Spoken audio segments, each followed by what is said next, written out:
Oke Mas Bro, sebelum kita lanjut ke videonya, saya ngasih pengumuman bahwa grup STS sekarang open, grup STS diskusi dan rekomendasi Mei 2023. Tentu aja aktifnya dari tanggal 1 sampai tanggal 31 Mei 2023. Dan apa itu grup diskusi dan rekomendasi Mei? Kita lihat dulu yang bulan April teman-teman. Nah tentu aja kalau yang grup rekom, kita ada rekom saham harian ya, dari gorengan dan swing. Nah Mas bisa lihat di sini seperti ini bentuk rekomnya teman-teman. Nah guys ya, kalau yang cuan-cuan udah kita kasih cuan seperti ini teman-teman. Kalau misalnya ada yang buy 2 kita buy 2, kalau ada yang CL ya kita akan info CL. Oke, terus yang kedua adalah menu swing. Nah, swing juga ada seperti ini teman-teman, kayak SMR, A, BMR dan semua udah kita kasih plan seperti ini untuk si menu swing. Nice ya, bagi teman-teman yang pengen tanya-tanya kalau belum jelas ya, Mas Pur bisa lihat video di atas dulu kalau belum jelas. Kalau misalnya masih belum jelas juga, Mas Pur bisa tanya-tanya aja. Kontak saya semua ada di deskripsi. Langsung tanya aja ya. Oke, kita lanjut ke videonya. Assalamualaikum Mas Bro, yang mulai kita di Fajar Daily, dan kali ini kita akan bedah Purto teman-teman. Nah ini udah episode berapa nih bedah Purtonya nih ya? Udah lama banget ya kita nggak bedah Purto. Nah ini ada permintaan nih dari YouTube ya, teman-teman yang mau bedah Purto nih udah ngirim ke kita nih teman-teman ya. Oke, kita akan lihat gimana prospek dari saham-saham ini dan kira-kira apa sih yang harus dilakukan oleh teman kita yang punya Purto ini. Nice. Kita akan lihat yang pertama adalah saham dari ASLC teman-teman ya. Nah ASLC ini lagi naik daun. Nah ASLC lagi naik daun. Nah kemarin udah waktu ASLC di bawah sini teman-teman ya. Di sini nih saya ngasih udah buat konten kayaknya ya. ASLC ini kalau misalnya profitnya positif dia bakal naik lagi dengan sangat tinggi. Karena ASLC ini adalah market leader penjualan mobil bekas di Indonesia teman-teman. Ini market leader loh. Jadi kalau ASLC di bawah 100 itu kayaknya ini udah istilahnya murah banget lah. Kalau di bawah 100 ambil aja sih ASLC. Ini harusnya kastanya ASLC itu di atas 200 teman-teman ya. Kalau kita lihat dari prospek usaha dan dia sendiri juga market leader. Kita lihat di sini ASLC. Nah, kita lihat ASLC teman-teman ya. Di sini udah mulai positif profitnya. Kemarin tuh sempat rugi di tahun yang lalu ya, rugi ASLC karena memang waktu pandemi itu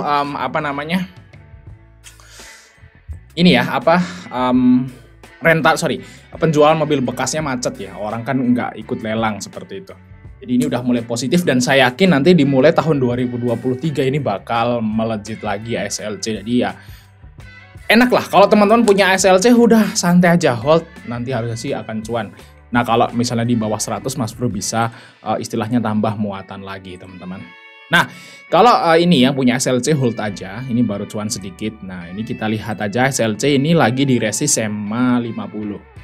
Nah kalau EMA 50-nya jebol kemungkinan akan ke 100. Nah kalau 100-nya jebol kemungkinan akan sampai ke 110 sampai 120.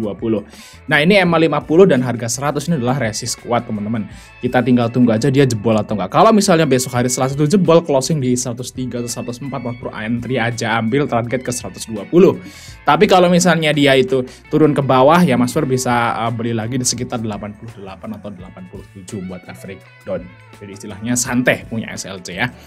Oke, yang kedua adalah BABP teman-teman ya, Bank MNC ya.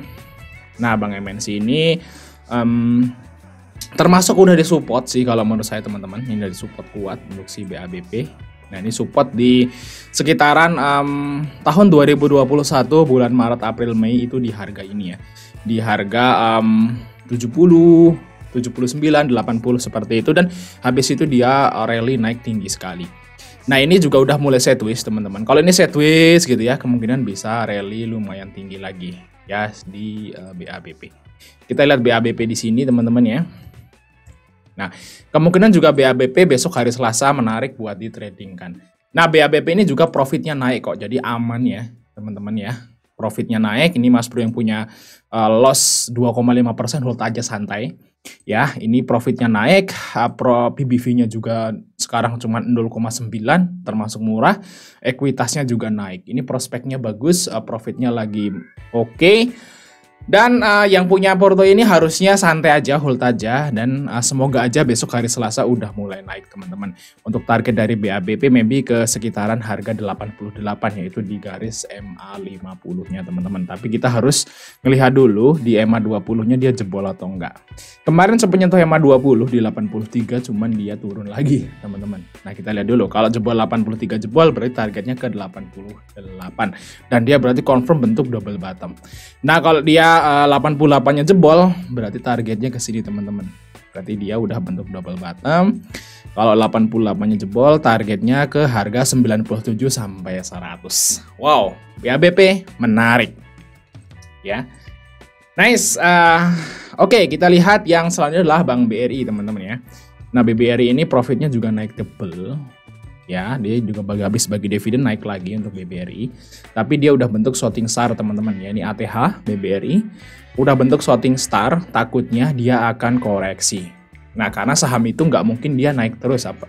Kalau saham blue chip itu nggak mungkin naik terus. Dia akan walaupun dia dalam jangka panjang itu bentuk walaupun dia dalam jangka panjang itu naik, tapi Mas Bro lihat di sini dia terus bentuk gelombang ya. Nah kayak gini.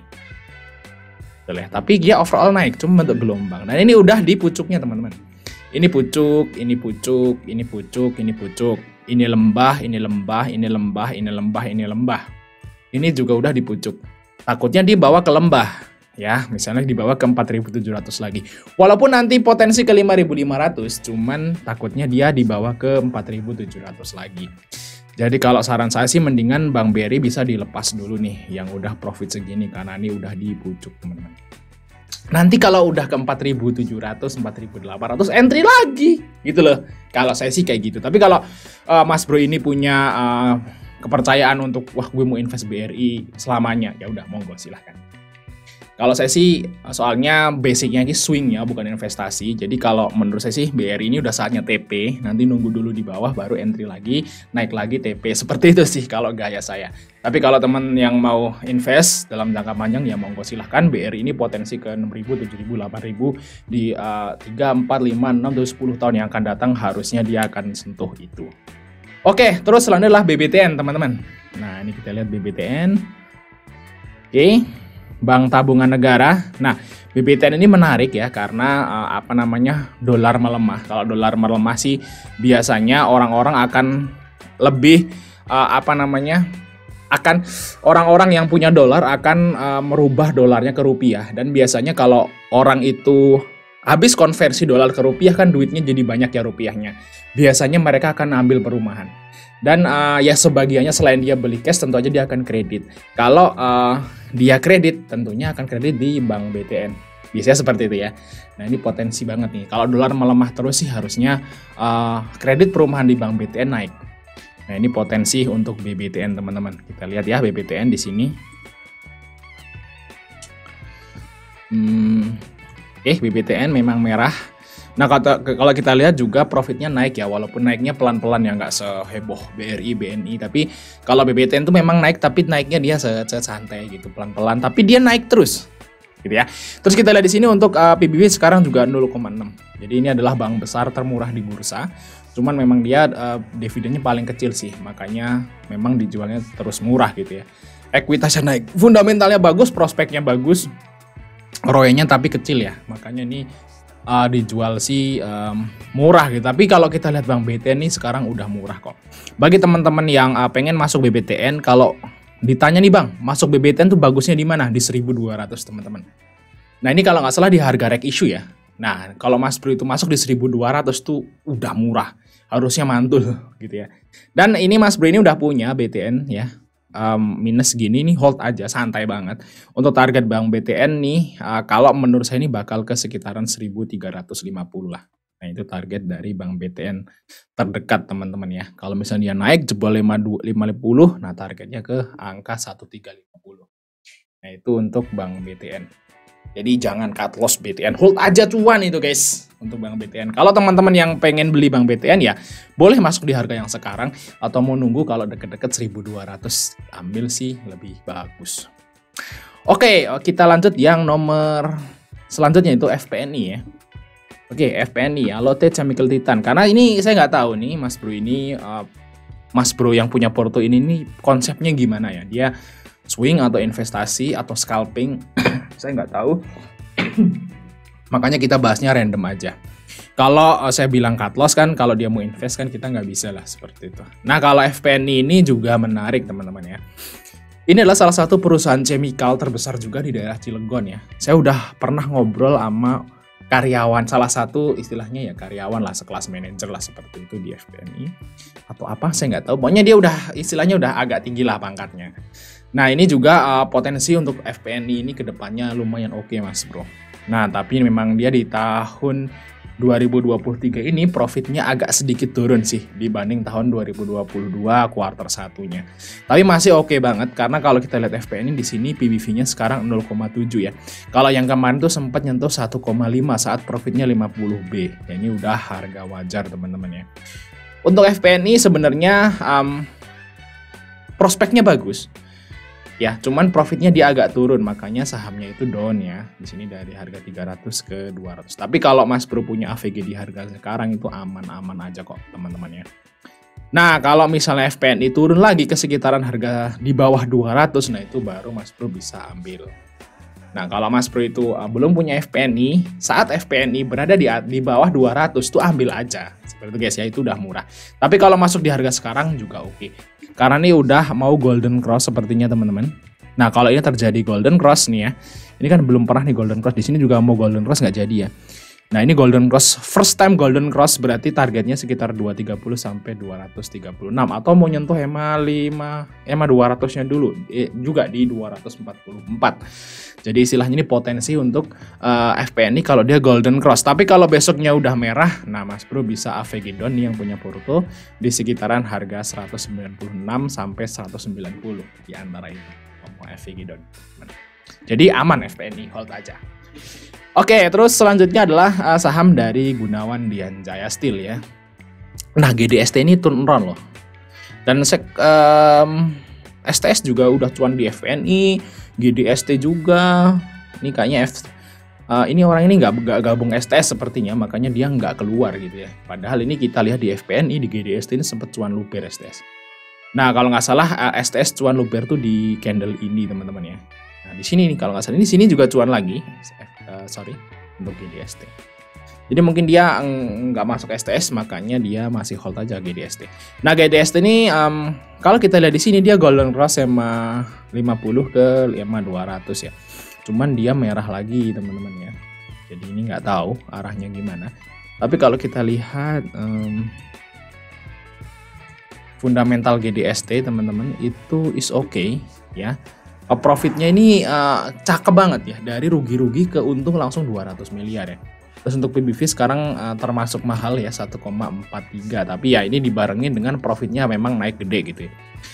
Nah, GDST ini menarik teman-teman kalau misalnya di bawah 150. Nah, kalau feeling saya, kalau menurut saya sih seperti itu. Kalau Mas Bro scalping ya oke ya, cuman kalau mau swing gitu ya, masuklah GDST di bawah 150. Itu kalau pendapat saya. Jadi ini masih hold aja nggak apa-apa untuk GDST. Nanti kalau naik gitu ya dijual aja langsung. Nanti kalau di bawah 150 baru kita mulai cicil bareng nih buat swing di STS seperti itu guys. Oke, terus selanjutnya teman-teman yaitu laju ya. Laju, kita lihat laju. Nah, laju berdikari. Nah, ini apa nih? Yang Alfa Media kalau nggak salah ya. Yang Alfa Media ini laju ini termasuk saham IPO yang sukses juga teman-teman. Kita bisa jual di arah yang kedua, atau kalau masih hold ya cuannya multi bagger gitu ya sampai ke harga 400, tapi saya enggak dapat teman-teman. Saya cuma jual di arah yang kedua, ini udah kena trailing stop di laju. Dan selanjutnya saya sering masuk laju cuman buat scalping aja ya, 2-3% dah TP seperti itu. Kalau IPO saya udah jual di sini. Nah, ini laju ini juga udah diresist dan ini sepertinya jebol EMA 20 teman-teman. Tapi volumenya nggak nendang ya. Volumenya nggak nendang. Kalau biasanya kalau saham yang mau naik dia jebolin garis EMA 20 atau EMA 50 atau EMA 200 plus volume. Nah, itu biasanya hari berikutnya masih lanjut naik. Tapi kalau ini jebol EMA 20 tapi volumenya nggak nendang, cuman sedikit. Nah, ini masih wait and see kalau menurut saya teman-teman. Takutnya besok turun untuk laju. Oke, kita lihat laju di sini. Laju ini ya PBV-nya ternyata gede teman-teman, masih 5 kali. Jadi istilahnya laju ini mahal harganya ya. Cuman kalau buat scalping nggak apa-apa. Cuman kalau mau nge-swing atau mau investasi, Mas Bro harus hati-hati di saham laju karena mahal. Kalau menurut saya sih laju ya di ini guys, di garis ini baru murah ya, di sekitaran 160, 150, 160, 170. Nah itulah laju murah. Kalau yang sekarang sih mahal dan ya buat scalping aja seperti itu teman-teman. Nah kalau untuk laju ini mungkin masih bisa di hold ya, tapi kalau misalnya besok merah ya Mas baru siapin dana nanti buat averaging down lagi. Dan saya masih belum tahu nih arah laju mau mana teman-teman. Ya oke. Nice, terus selanjutnya adalah saham dari PUDP. Kita lihat PUDP. Nah ini mesti saham yang nggak liquid nih, makanya saya nggak tahu. Ya bener ya. Saya nggak tahu untuk saham PUDP ini, kita lihat dulu. Saya belum pernah beli untuk PUDP. Rata-rata saham yang ada di bursa itu saya pernah beli. Mungkin sekitaran 90% lebih itu saham di bursa udah pernah saya beli. Ya kecuali saham-saham yang nggak liquid. Yang nggak liquid pun kadang saya beli ya. Contohnya Diva, KMTR, terus saham apa lagi ya? Apa namanya? BPFI yang nggak liquid saya beli, tapi kalau PUDP ini saya belum pernah beli jujur aja. Nah kita lihat dulu ini bergerak di bidang apa teman-teman? Bidang real estate, konstruksi dan sewa ruang. Nah ini berarti apartemen Kemang. Oh yang ngelola apartemen Kemang teman-teman. Marbel, hotel Marbel yang di Anyer teman-teman. Saya pernah ke sini loh, nginep sini ya, Hotel Marbel ya di Anyer waktu kita jalan-jalan ke Anyer. Ternyata PUDP yang ngurus ya. Cuman agak kurang bagus sih kalau menurut saya. Oke ya, nice. Untuk ini berarti dividen kita lihat. Oh, nggak bagi teman-teman ya. Pemegang saham kita lihat di sini. Oh, di sini mantesan nggak liquid teman-teman ya. Publiknya cuman 13%. Oke, PUDP ini saya nggak tahu teman-teman ya. Saya nggak tahu kalau saham nggak liquid kayak gini, saya masih agak nggak bisa ngasih saran. Tapi kalau kita lihat dari ini memang udah terbang ya. Nah ini kalau misalnya besok lepas keluar aja, tapi dia minusnya udah 12% ya. Kalau dia AVG down takutnya kebanyakan ya. Ini malah kecendelan nggak bisa keluar. Saya no comment untuk PUDP teman-teman ya, Mas Bro bisa pikir sendiri. Oke, yang selanjutnya adalah Sage. Nah Sage ini lucu ya. Ya dia bener yakin dia nggak gabung STS yang STS April gitu ya. Di Sage ini STS tuh cuman 10% loh. Saya udah share di grup STS umum ya, bahwa teman-teman di STS 20 itu udah cuman 10% dan pada dijual gitu ya. Waktu di atas ini dijual, kalau nggak salah dijual di sekitaran harga 254 atau 256 lah. Pokoknya di antara itu dijual, habis itu rontok hancur. Nah kayaknya ini udah sebenarnya ini yakin kemarin udah cuan di Sage. Cuman gara-gara mungkin dia nggak tahu arah TP jadi dia minus. Dan Mas Bro gini ya, Mas Bro harus tahu nih ya, sebelum Mas Bro beli saham itu mau apa sih di sini gitu, Mas Bro harus jelas dulu. Jangan beli Sage nggak tahu mau buat apa, mau buat scalping atau swing atau investasi, nggak tahu. Kalau Mas Bro nggak tahu kayak buat apa beli saham, niatnya buat apa, itu udah pasti rugi ya, bukan? Udah 90% rugi lah karena kita nggak tahu arah TP. Harusnya cuan, harusnya kita jual tapi masih di hold, bengong aja, minus deh. Harusnya cuan jadi rugi karena kita nggak tahu niatnya apa. Tapi kalau saya masuk di Sage emang niatnya saya mau scalping. Mau cuan berapapun saya bungkus, mau cuan 10%, mau cuan 5%, mau cuan 2%, mau cuan 1% pun saya jual di Sage. Jadi nggak akan nunggu-nunggu kalau saya di Sage. Ya udah. Niatnya scalping, namanya saham gorengan seperti itu. Jadi harusnya langsung TP aja teman-teman. Nah kecuali kalau kayak di BRI atau saham-saham blue chip yang lain mau di hold sih nggak salah ya. Beda niat. Tapi kalau di Sage mau investasi itu namanya goblok. Ya saya kasar banget ya. Ya bener deh, kalau investasi di Sage itu goblok. Kenapa saya bilang goblok? Gini ya guys ya, kasih tahu ini Sage. Sage itu calon kayak BSBK. Karena warannya gede. Ya, terus harga sahamnya itu masih mahal, PBV-nya masih 15 kali. Kita lihat BSBK. BSBK PBV-nya 0,7 di harga 50. Berarti waktu BSBK di atas ini teman-teman, ini mirip BSBK nih si Sage. Gerakannya juga sangat mirip BSBK. Berbul. Kalau teman-teman udah ngikutin BSBK pasti familiar sama Sage. BSBK itu kayak gitu, cucur naik tiba-tiba hancur, naik tiba-tiba hancur, gitulah sama kayak Sage. Nah, waktu BSBK di harga atas ini juga PBV-nya kayak BSBK 15 kali, 20 kali waktu di sini, teman-teman. Sama. Nah, BSBK lagi mau proses Sage lagi mau proses kayak BSBK gitu. Ini udah banjir sahamnya, teman-teman. Jadi saya takut nanti Sage ini bisa mirip BSBK. Jadi Mas Bro harus hati-hati. Kalau misalnya niat scalping ya udah TP, tujuan TP, rugi cut loss gitu deh. Jangan disimpan di Sage ya. Ini besok ARB lagi nih. Ya untuk si BSBK. Jangan Avegedon. Kalau Avegedon nanti tambah rugi. Begitu guys ya. Oke, mungkin itu ya dari kita. Jangan lupa untuk like dan subscribe. Sampai ketemu di video berikutnya.